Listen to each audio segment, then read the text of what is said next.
When Mr. Franklin turned around and went to his knees, Officer Jacobson immediately noticed the handle of a handgun in his back waistband of his pants. At that time, Officer Jacobson put over the radio that the individual was armed, and so that other officers would respond more quickly to the scene.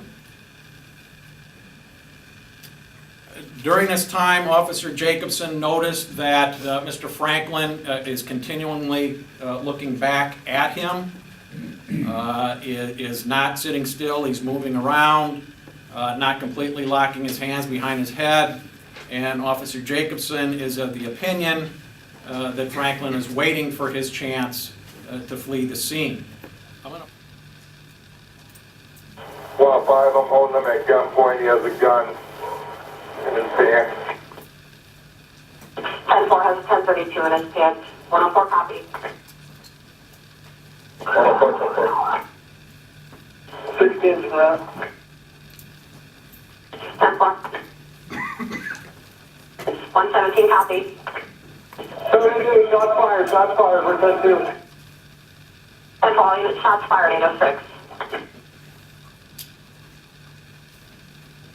Davenport 117.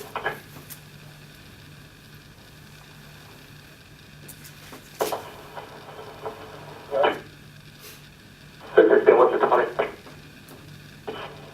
They're in the 900 block of West 16th in the alley.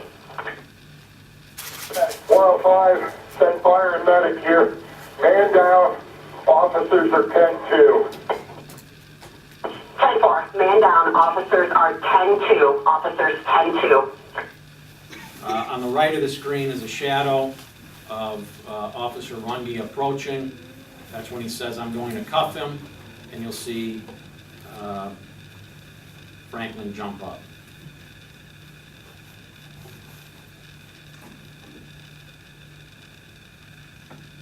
You can also see at that point that Franklin is reaching towards the back. And you can also see the handle of the gun visible in his waistband. And so if you were a police officer, would you shoot me because I'm a threat to you? And where would you shoot me? I don't know. Well, my back is to you. I mean, you know, we are trained to stop the threat. Officer Jacobson saw a threat, and he addressed that threat in the way he was trained.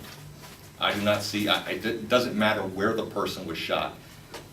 He was trained to stop the threat, he protected himself and his partner, and he terminated the threat as he saw it. Does that answer your question? Yeah, I was just curious.